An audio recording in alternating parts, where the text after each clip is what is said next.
Hello అండి, the spice route Telugu ఛానల్కి స్వాగతం. ఈరోజు మన రెసిపీ నాటుకోడి ఫ్రై పీస్ బిర్యానీ. చాలా సింపుల్ ప్రాసెస్లో ఎలా చేసుకోవాలో తెలుసుకుందాము.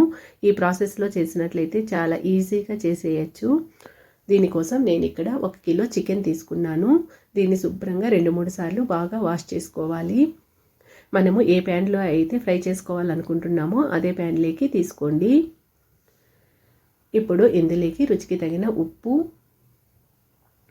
అల్లం వెల్లుల్లి పేస్ట్ 1 స్పూన్ వేసుకోవాలి. అలాగే చిటికెడు పసుపు, 1 స్పూన్ ధనియాల పొడి, మీరు తినే కారాన్ని బట్టి కారం వేసుకోండి. అలాగే పచ్చిమిరపకాయలు 3 లేదా 4 కట్ చేసుకుని వేసుకోవాలి. అలాగే ఆనియన్స్ని సన్నగా పొడవుగా కట్ చేసుకుని వేసుకోవాలి. అలాగే చికెన్ మసాలా 1.5 స్పూన్ వేసుకోండి. 1 కప్పు పెరుగు వేసుకోవాలి. అలాగే 1 కప్పు పుదీనా వేసుకోండి. కొద్దిగా కొత్తిమీరని వేసుకోవాలి. అలాగే ఆయిల్ని 4 లేదా 5 టేబుల్ స్పూన్లు వేసుకోవాలి. దీనంతటిని బాగా చేత్తో కలుపుకోవాలి.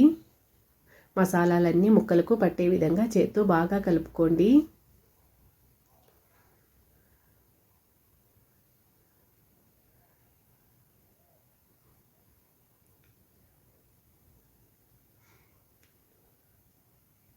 ఈ విధంగా బాగా కలుపుకున్న తర్వాత మూత పెట్టుకొని ఒక 1 అవర్ నాననివ్వాలి. ఇప్పుడు మనం బియ్యం నానబెట్టుకుందాము. దీనికోసం నేను ఇక్కడ 1 కిలో బియ్యం తీసుకున్నాను. 1 కిలో చికెన్కి 1 కిలో బియ్యం తీసుకుంటే పర్ఫెక్ట్గా సరిపోతుంది. కొలతలతో అయితే 2.5 గ్లాస్ బియ్యం తీసుకున్నాను. వీటిని వాటర్ వేసుకొని 2-3 సార్లు బాగా వాష్ చేసుకున్న తర్వాత తిరిగి వాటర్ వేసుకొని వీటిని కూడా ఒక 1/2 అవర్ నానబెట్టుకోవాలి. ఇప్పుడు ఒక మిక్సీ జార్ తీసుకొని అందులోకి 1/2 స్పూన్ మిరియాలు, 2 ఇలాచీలు, 4 లేదా 5 లవంగాలు, 2 అనాస పువ్వులు, కొద్దిగా దాల్చిన చెక్క, అలాగే 1 బిర్యానీ ఆకు, 1/2 స్పూన్ సాజీరా వేసుకోవాలి. వీటన్నిటిని పౌడర్ లాగా మిక్సీ వేసుకొని పక్కన పెట్టుకోవాలి.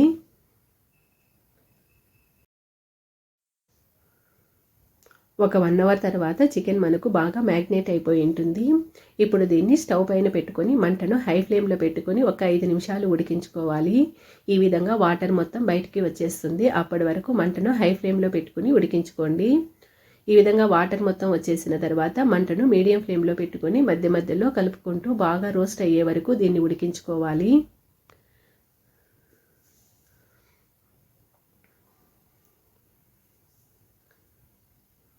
మంటను మీడియం ఫ్లేమ్లో పెట్టుకొని ఉడికించుకోండి. మధ్య మధ్యలో కలుపుకుంటూ బాగా ఉడికిపోయి చికెన్ అలాగే రోస్ట్ అయిపోవాలి. అప్పటి వరకు ఉడికించుకోవాలి. ఇది ఉడకడానికి కొద్దిగా టైం తీసుకుంటుంది, నాటుకోడి కదా.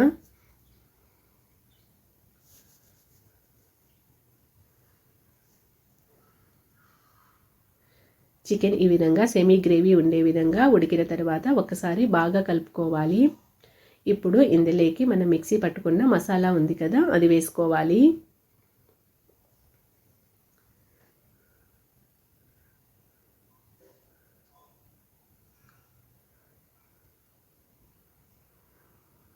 అలాగే కొద్దిగా కరివేపాకును వేసుకోవాలి. దీనంతటిని ఒక్కసారి బాగా కలుపుకున్న తర్వాత ఈ మాదిరి సెమీ గ్రేవీ వచ్చే వరకు ఉడికించుకున్న తర్వాత మనం బిర్యానీకి ఎసరు పెట్టుకోవాలి. దీన్ని మంటని సిమ్లో పెట్టుకొని పక్క స్టవ్ పైన పెట్టుకుందాము.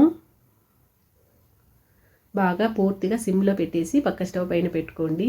ఇప్పుడు బిర్యానీ కోసం మందపాటి గిన్నెను పెట్టుకొని ఆయిల్ వేసుకోవాలి. ఇప్పుడు ఇందులోకి హోల్ గరం మసాలా మొత్తం వేసుకోవాలి. ఇవి లైట్గా ఫ్రై అయిన తర్వాత సన్నగా పొడవుగా కట్ చేసి పెట్టుకున్న ఆనియన్స్ని వేసుకోవాలి. ఆనియన్స్ బాగా ఫ్రై అయిపోవాలి. గోల్డెన్ బ్రౌన్ కలర్ వచ్చే వరకు ఫ్రై చేసుకోండి.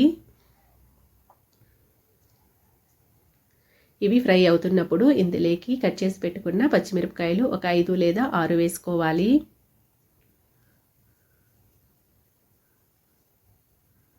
అలాగే పుదీనాను కొద్దిగా వేసుకోండి. ఆనియన్స్ బాగా మగ్గిపోవాలి. అప్పటి వరకు ఫ్రై చేసుకోండి.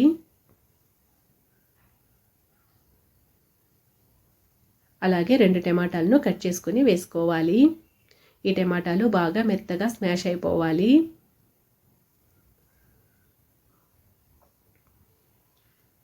టమాటాలు బాగా మెత్తగా మగ్గడానికి ఇందులోకి రుచికి తగిన ఉప్పు అలాగే కొద్దిగా పసుపు వేసుకోండి. నేను ఇక్కడ రైస్కు సరిపడా ఉప్పు వేసేసుకున్నాను. అలాగే ఇందులోకి 1 స్పూన్ అల్లం వెల్లుల్లి పేస్టు, 1/2 స్పూన్ ధనియాల పొడి, మీరు తినే కారాన్ని బట్టి 1/2 స్పూన్ లేదా 1 స్పూన్ కారం వేసుకోండి. ఇవన్నీ పచ్చివాసన పోయే వరకు ఫ్రై చేసుకోవాలి.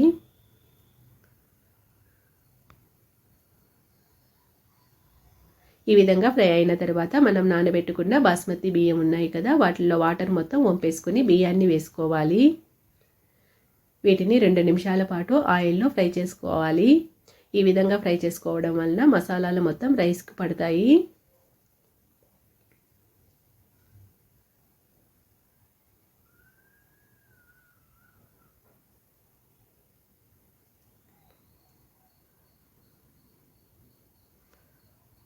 ఫ్రై చేసుకున్న తర్వాత 1కి 1.5 గ్లాసు వాటర్ వేసుకోవాలి.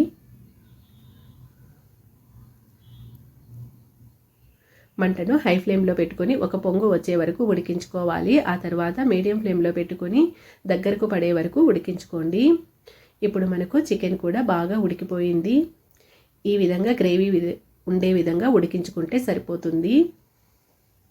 కొద్దిగా గ్రేవీ ఉండాలి, అప్పటి వరకు ఉడికించుకోండి. ఈ విధంగా గ్రేవీ ఉండడం వలన మనం రైస్ పైన ఈ చికెన్ పెట్టుకున్నప్పుడు ఇందులో ఉన్న గ్రేవీ మొత్తం రైస్కు పడుతుంది.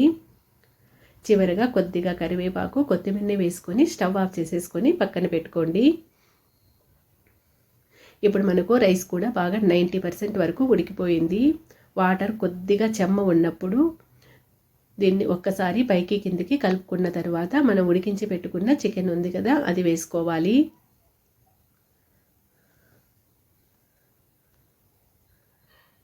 రైస్లో కొద్దిగా చెమ్మ ఉన్నప్పుడు వేసుకోండి, మాడిపోకుండా ఉంటుంది. చికెన్ మొత్తం వేసేసుకున్న తర్వాత మూత పెట్టుకొని మంటను పూర్తిగా సిమ్లో పెట్టుకొని ఒక 7 లేదా 8 నిమిషాల పాటు ఉడికించుకోండి, సరిపోతుంది.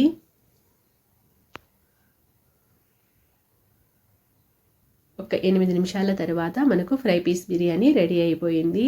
చాలా టేస్టీగా ఉంటుంది. అలాగే చాలా సింపుల్ ప్రాసెస్లో కూడా చేసేసుకోవచ్చు. చూసారు కదా. ఈ రెసిపీ కనుక మీకు నచ్చినట్లయితే like, share and subscribe. Thank you.